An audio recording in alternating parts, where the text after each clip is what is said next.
This is Yort17819987, and today we are reviewing and looking over what I consider one of my favorite games of all time, Rampage 2, Universal Tour.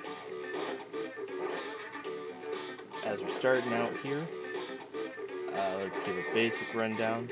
Our top story tonight: New York City celebrated the end of its building process by laying the capstone of what new Empire State Building.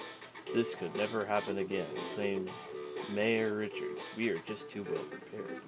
In related news, I have just received a special report. We are live at Scum Labs International, where a disturbance has been reported. Apparently, another disaster has occurred in one of Scum Lab's controversial mutation experiments. Enormous monsters are destroying anything and everything in their path. Oh no, not again. They're on a rampage. So, this is Rampage 2 Universal Tour for the N64, being played on a TVM monitor. So this is straight from the hardware and software. As we are looking over this, I'll review over some of the history and some of the fun parts of this game. I'll try not to talk over everything, but Rampage has a long history based in, well, the beginning of the 1980s with arcade cabinets. It started in 1986 with, of course, Rampage. Who is and Rampage was originally owned by Bally Midway. 1982 to 1991 was a merger between Bally, which was a slot machine company, and Midway, which of course we know today as a video game company, but originally it started as a slot machine company and pinball machine company. So the history of Midway is also partially involved in this. Now, I am not as familiar with the early home consoles of the 1980s. It's not my era, but perhaps if you grew up with that, then that is something I'm going to list off the consoles and computers that would run the original Rampage from 1986 and some years after. So here we go. First off, starts with most format that most people would know, which is the arcade cabinet, obviously. Then it moved on to the Apple II, then a list of Atari consoles. Of course, that was a giant at the time.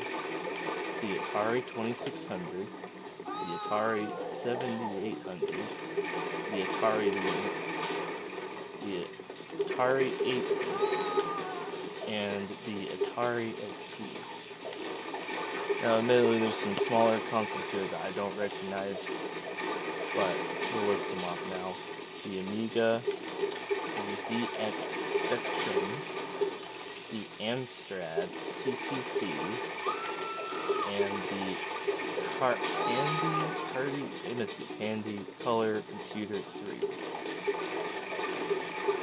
Some more notable ports of the original Rampage were the Commodore 64, MS-DOS for computers, of course, and then I think a lot more modern-day gamers would relate to the NES and Sega Master System ports of the original Rampage. The original Rampage was probably the most successful of the series. It was what helped cement Midway, at that time, Bally Midway's presence in the arcade cabinet era, which of course was much different than what we have today. So the second game in the series which if you've played N64, you've probably seen it, and it's on some other consoles, but Rampage World Tour is the second game in the series. It came out in 1997. At this point, in Midway's history, they had moved out of Bally Midway in 1991 because Bally was a slot machine company and they decided they weren't going to be involved with the gaming business anymore. So Midway went on their own and made their own cabinets and software for games, as well as still pinball machines. So 1997, Rampage World Tour was still produced for the arcade cabinet, which is, at that time it was still big. The arcade cabinet, and then here's some more recognizable names for today. The Sega Saturn, the N64 of course, the Game Boy Color, interesting, and the original PlayStation, PS1, however you would call it, as well as a port for Microsoft Windows. Rampage World Tour was also re-released in the Midway Arcade Treasures Pack 2, which, if I remember correctly, is a PS1 game. And also, it was a playable side mode in Rampage Total Destruction much later in the future. This brings us to today, well, not literally today, but what we're talking about today. Rampage 2, Universal 2, is what we're currently watching and playing. Rampage Universal Tour came out 2 years after Rampage World Tour, in 1999, near the turn of the millennium. It was only produced at the time for the Nintendo 64, again, the Game Boy Color, and the PS1. In recent searching at my work, where I work at a video game warehouse, I've had a lot of trouble finding the PS1 disc copies of Rampage Universal Tour. So perhaps it may not have been as big in the PS1 scene. But it was there. Rampage Universal Tour, I believe, would have a much stronger impact on the N64. We're going to continue through the history and we'll start touching on some other things after this. The next game was a PS1 exclusive, so it only came out on the original PlayStation. Rampage Through Time. This one is probably the most obscure of all of the Rampage games. Came out turn of the millennium in 2000 for the PS1. And it had, of course, a time skip type of trope. And then the last game in the series, which I think a fair amount of people would probably interacted with, was Rampage Total Destruction in 2006. Midway took a long break for 6 years before they made another Rampage game. It was produced for the GameCube, PS2, and Wii. I know for myself, I played the Wii version. I'm sure many others probably played the PS2 version. The GameCube version, it's possible, I suppose. Rampage Total Destruction was essentially the last official Rampage game in 2006, which is a shame. I would have loved some new Rampage games, but the history ended there. If continuing on the timeline for Midway, if you look at it, Midway, it went off of the map in 2010. And if you were a fan of Midway at the time, you probably remember that. It's really a shame because this whole like this be taken of us. But there's nothing to do about that now, 9 years later. But what we do have is we have these hardware copies, or I should say software copies, of the N64 and the N64 weren't carts, and then the discs. And, we have the old physical copies, so we can still play it. I think, you could definitely probably still play the old Rampages through probably either emulation, and if you had access to it, that's wonderful. If you had access to one of the old Atari systems, that's even better. So, I think that pretty much covers the history. Story-wise, you look at this game and you say to yourself, what kind of story does this have? Well, pretty basic, obviously. There are humans, and then there's Scumbag International. They had various names. And essentially, they created horrible chemicals that mutated people into giant monsters, as we see here. You play as the monsters, and in this chronology, essentially, Rampage 2 is the sequel to Rampage World 2. That's how this all works out. So, with Rampage 2 Universal Tour, you are saving the wolf, the ape, and the lizard from captivity. Forgive me for not remembering the names. And because in Rampage World Tour, they had attacked the Earth, as is the name implies, had attacked the Earth and destroyed it, or most of it. And so in Rampage Universal Tour, a new cast is added in that not only saves the original cast, but then they destroy the world again, and then they move on to another. Well, I'm not gonna say everything right now, but let's just say it gets pretty wild later on. So the story is not that complicated, and as you can see, the gameplay is not too complicated. Let's move on to the actual gameplay itself. So as you see here, for the last 13 minutes I've been talking, Rampage is a 2D side-scrolling. It has somewhat of a unique aspect to it, but it's still essentially an arcade game. And this did not change until, I haven't really seen Rampage through time, but I'm assuming it's most likely still a side-scrolling beat-em-up environmental destruction. So, Rampage Total Destruction was more of a 3D open world beat-em-up destroy all type of thing.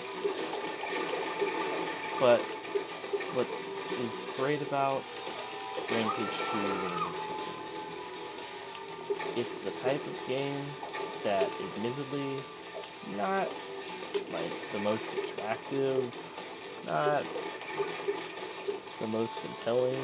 It does have a problem in which it is repetitive. I will not deny that.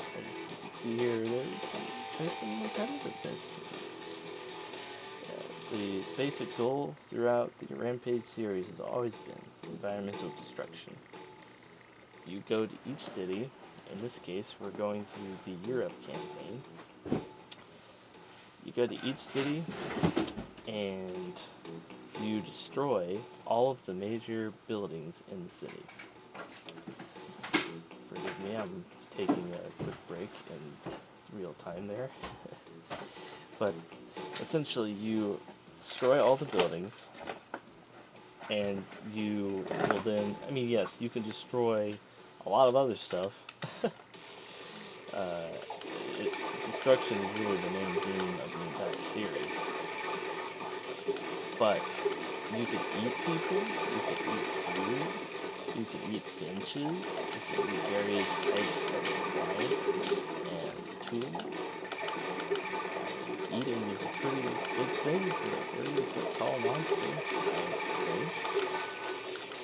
But, yes, you can see the primary objective is to just pretty much destroy everything in sight and destroy the buildings as fast as possible. The reason why you destroy the buildings as fast as possible is because not only will you be taking a lot of bullet damage as you do increasing amounts of damage to the buildings, but after a certain amount of time, a mechanic that was included in Rampage World Tour is included in this game, in which first some sirens will go off, and I believe you've already seen this, at least once in this. Some sirens will go off, and what this signals is that a fighter squadron is coming to get you, basically. And they drop bombs that, I don't have the exact statistics. I'm playing on medium right now in this playthrough. But in this playthrough, the bombs do a lot of damage. They do about 60% of your health bar. In hard, it might be a bit more, so I'm not exactly sure. But in either case, yes, you want to get out of there before those bombers get there. So, as you can see here, I've played this game for years. Part of my history with this game is when I was growing up. Like I mentioned before, this game was released in 1999 for the N64. I was born in 1994, and my family owned our own copy of an N64, and eventually we got our hands on this. I believe we probably used a Blockbuster at the time as well. But in either case, we eventually got it. Okay, well, I'm gonna stop saying this for 1 second to see this. This is I'm gonna fall here, I believe. Yeah, I totally botched that. But this is a mini game in which, depending on how far you go, you get either life or health or special. I haven't even touched on special yet. Let's talk over the basic gameplay mechanics. As I destroy the bomber that's went after me. The most basic and important thing is not only to just destroy the buildings as fast as possible, as mentioned already, but it's, especially once you get into the higher difficulties, it becomes increasingly more important to watch your health bar. Like, look at the screen right now. There's dynamite being thrown at me, I'm being shot, and there's a rifleman right there that's shooting me. There's a lot of bullets and on-screen damage that can happen in this game. Especially in some of the bigger cities, when there's more NPCs and more tanks and stuff, which I don't remember if you've seen it yet. But essentially, health management is very, very important in this game. Admittedly, I'm doing pretty good. See, that was what I was trying to do, that flap in there. Just trying to fly to get the health bonus. But yes, essentially health management is very important. I would imagine it would be even more important on hard difficulty, but I have 5 lives, as you can see. And as you would expect, if you lose all your lives, you die. It is kind of funny if you don't necessarily die per se in this game. Your monster reverts back into computer form, kind of like a werewolf or something like that. And Ruby, it's kind of interesting. a lot of them will revert back into naked men, and they'll huddle off the screen.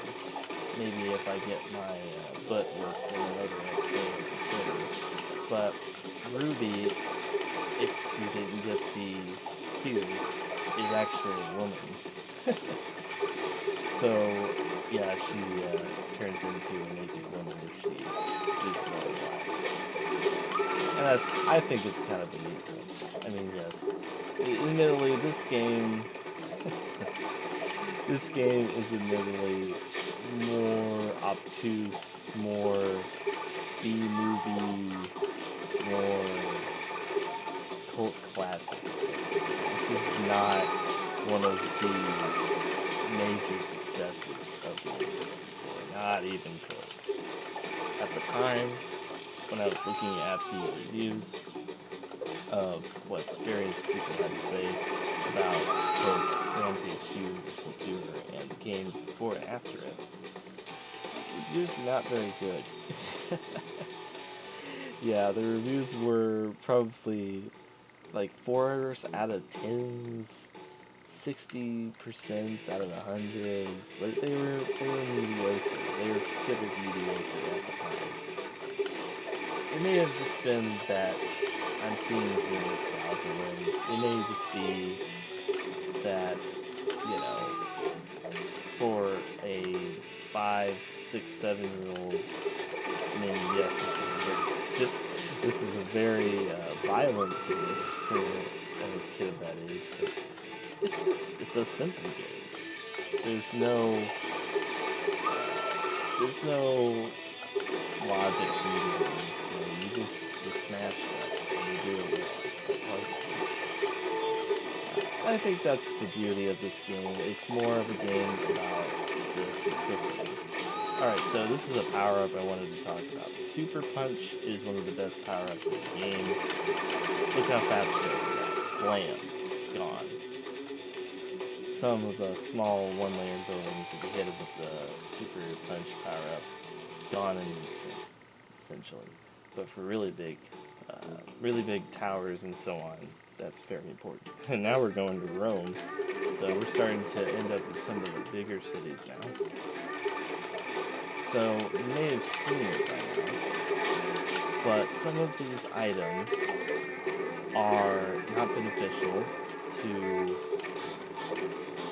the player to consume. So yeah, this is money and that's just for sport. But one thing you'll find is that there are some obvious windows you see on the buildings.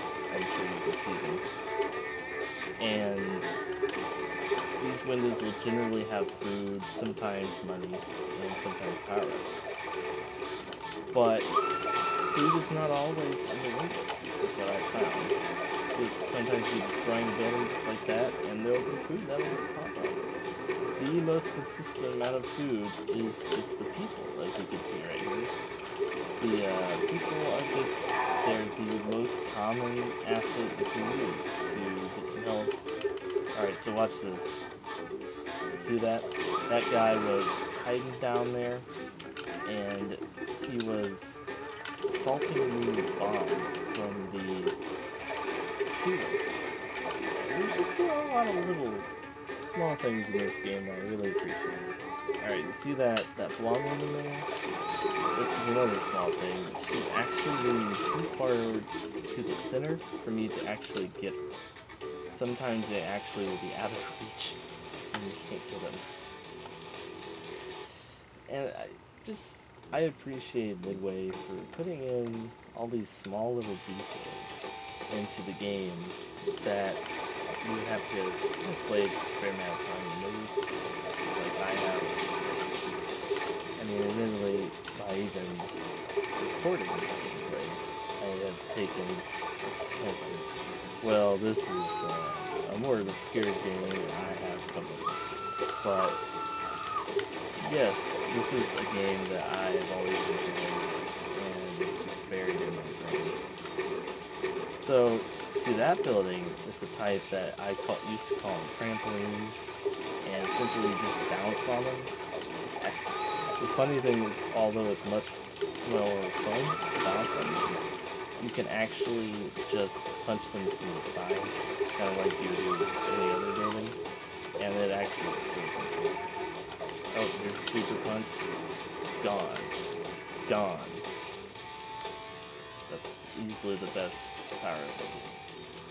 The one thing you might notice here is the building... Oh, well, okay, bonus round. So this one, you have to kick and stomp people for a bonus. And so kick was down on the arrow pad for N64, so it's actually not that difficult. Ruby here is not like the optimally fast character for this, so she actually can't catch up to them if they run away from her. There's another character that can do that, and I think I'll cover that in a future gameplay perhaps. But in this case, we got 16 people kicked. It's much harder to stomp, which requires you to actually jump on top of them. So, that's a lot harder. So moving to Vienna, there are a total of, I'll correct myself if I'm wrong, but 25 or so levels in one go through. Oh, you see that bomb there? Shoot. Yeah, that's, the bombs are there, and, or sometimes it's dynamite, and if they blow up, then they destroy the entire building, so these tanks here are very annoying. They can hit you off of buildings, and they do a lot of damage, so you want to get rid of them as soon as possible. See, there's fire, electricity, I can't hit those, they just do damage to me when I fall off the building this time. So there's a lot of things you gotta watch out for. I hit that guy successfully out of the sky, and that's good. Again, people are an accessible source of food. That particular marker right there in that building, I still don't know what that is. I don't know if it's a briefcase or whatever. The safety power-up is one of the best power-ups in the game. Not as good as the super punch power-up. Essentially, the safety power-up, if you had to look for another term to use, it's an invincibility power-up, essentially. But in this game, where you're being constantly assaulted with bullets and bombs and tank shells and whatnot, it's very useful in some ways, so safety is a good one. And as you've probably noticed by now, as you start moving into some of the bigger cities, it starts changing around a lot. It starts rapidly, the building architecture and variety starts changing a lot. By the 25th or so day, you'll end up in a large city, a very big metropolis, and each region has its own metropolis that the monsters attack.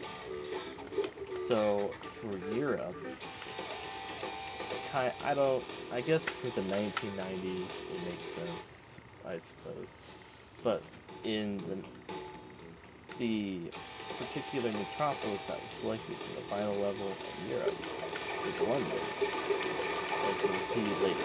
I'm not going to spoil it all right now, but it's London, and I suppose that makes sense. London is a major metropolis, but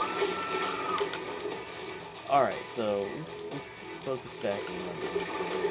Radioactive waste is really bad. There is a safety option, kind of funny. And so you can take multiple strategies with destroying these buildings. This is taking a much more direct strategy. Since I don't want to waste time, I can just jump from building to building. And as you saw right there, that was my special. Every character has their own special that they use. You gotta fill up the pink bar to use it. And essentially, the special for Ruby is like a tornado theme. It's alright. It has a really good vertical axis, so it's good at hitting a lot of stuff. That's not just stuff like that. And I suppose we'll cover that in the future. So yeah, as you can see, I'm taking a far more direct strategy. I'm just like, let's screw all formality. We're jumping from top to top and taking out as much as we can as fast as we can. Normally, I would search through the windows, I would search through the sides of the buildings for anything good, but because I had full health and special and all that, it wasn't necessary. So, even in a simple game like this, there is a certain amount of strategy, to be fair. Okay, and this... I was trying to wait for... on those rails, sometimes you'll find, like, not buses, you'll find subways or trains in some of the major metropolises.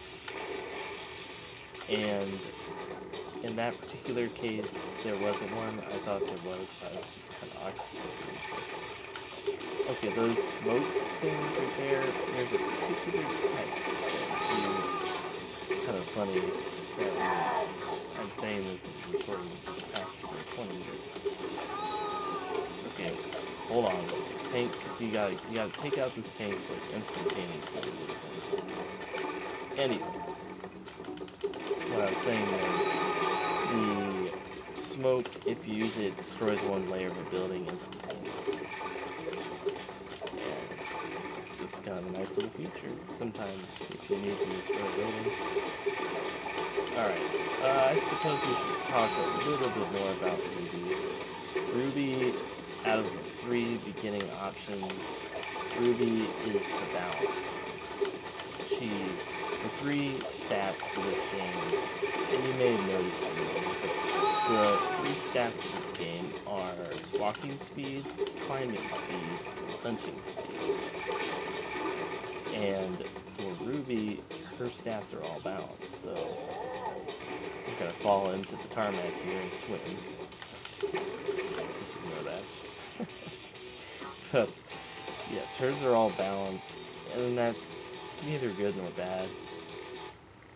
The Rhino character, he has maximum punch, and honestly, that helps a lot for destroying buildings.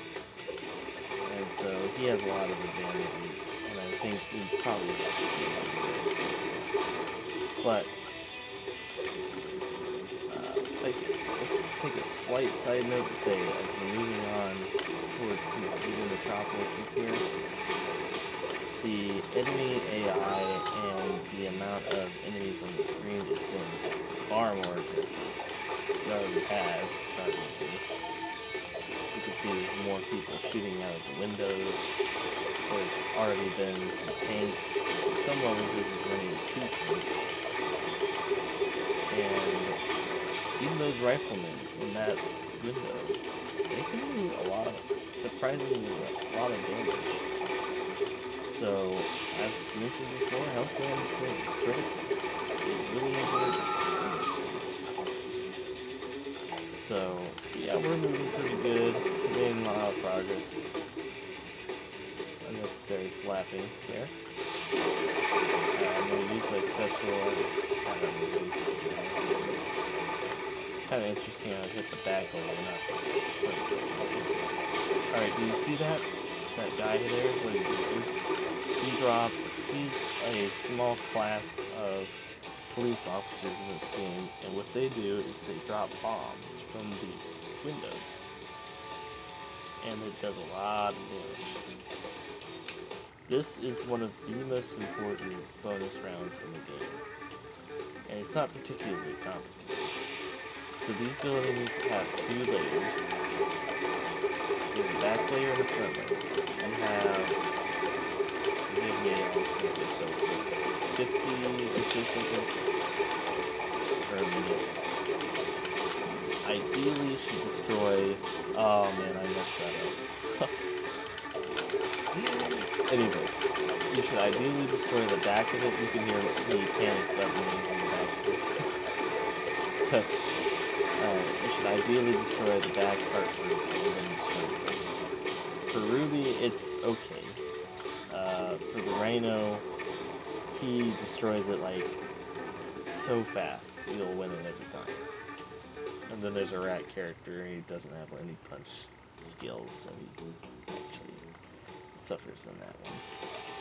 But the good news with that punching activity is it's the most predictable and doable. Alright, we're gonna try to punch this bomber. These bombers are one of the most damaging enemies in the entire game. If you just continue to get rained on by these bombers, you will die very fast. So, gotta get rid of those guys. As you can see, there is a lot of bullets and stuff on this screen. We got a firing squad down there. We got... Wow. Oh, yes. I forgot we've got a life here. Or, I should say we lost a life here. It's just all of these bullets, man. All these people shooting at me.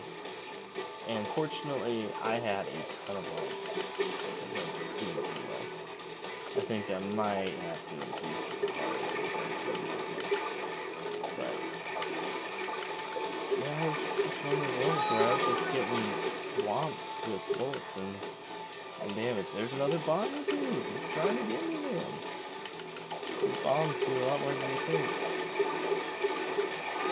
But yes, we are just parading through Europe right now and doing as much damage as possible. As much damage as possible. So, Stockholm's done. At this point, we're getting close. We're getting close to completing Europe. You notice we only hit the major cities. Obviously, logic doesn't practically apply here. We didn't go to any small cities, so perhaps the monsters didn't destroy the world necessarily. I'm probably overthinking it. This is not the type of game or anything. But anyway, Super Punch, we got that. Oh, I almost hit that guy. That's gonna bother me even to this day. Oh, that bomb almost hit me too. Unfortunately, I went on trigger instinct there and got hit by that toilet. Gotta watch out for those. Alright, did you hear that ding just now?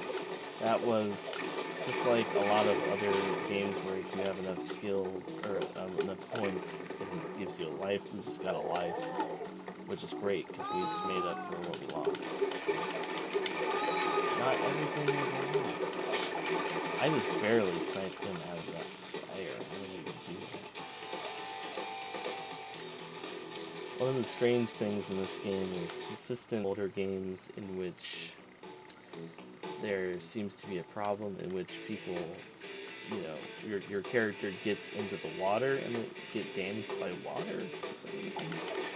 I mean, there's some characters in there that's more famous, like Astro Chief and Sonic. But in this game, your monsters actually take damage from being in water.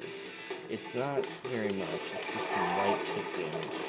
But yes, it's enough. Oh my gosh, look at all those people shooting at me in that building. See, like I was trying to say, there is a lot of damage going on. That's an effective use of Ruby's tornado right there. I just took out every single thing on the ground. Got that guy, got him. Yes, thank you, please. And yeah, we're taking a pretty violent route for this one. Let me grab that. Money. Don't know what kind of money they got in Dublin. Hey, if you're from Europe, give me a shout out, leave a comment down below, man. I'd love to hear from you.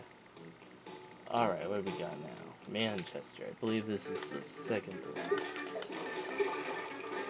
So we've been doing pretty well. We lost one life, we gained one back.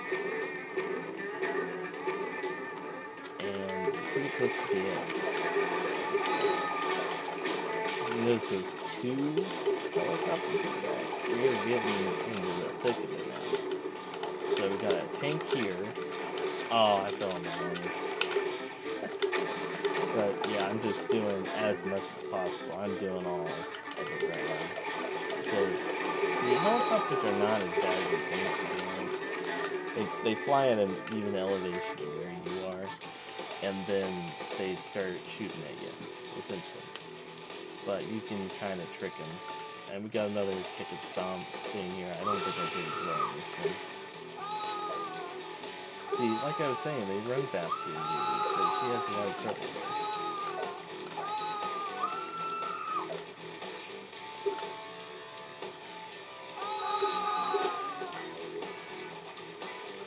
This is like one of those speedrun moments where they say, oh, silence, we gotta focus here.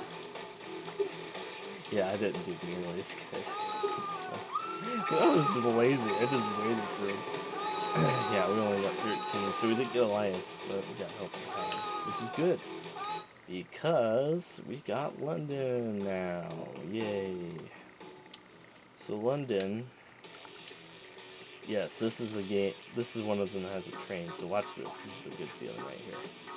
Bop. So yes, we got that out of the way. I always loved that as a kid. And I still do. So London as a metropolis level, being one of the last levels, it has a few different things. So you can see right there, that's Ralph the Wolf, who's cracked. You cannot break his enclosure until you have destroyed all the buildings in the area. So I'm going to climb up Big Ben here.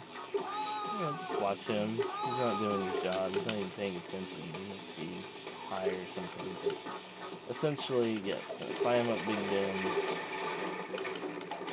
and destroy that really fast. Alright, so we're going to keep moving here. As a metropolis, there is more buildings, so there's plenty to destroy here before I can get back to the enclosure. I'm gonna watch this guy here. Just taking his time. Not a care in the world. And we get a critical safety power up. That helps a lot. Knock that guy out of the sky. Like I said, the helicopters are fly backwards just for style points. And we're back here. I'm gonna do a crush on the top. And we got Ralph. Now yes, as you see here, the password would allow me to just simply unlock Ralph from the front screen. But what's the satisfaction in that? So let's read this. Ralph the Mutant was released today when the Scublab mutants destroyed London. Ralph has joined the mutants and wreaking further destruction on Earth. So we have gotten Ralph. We have to do America.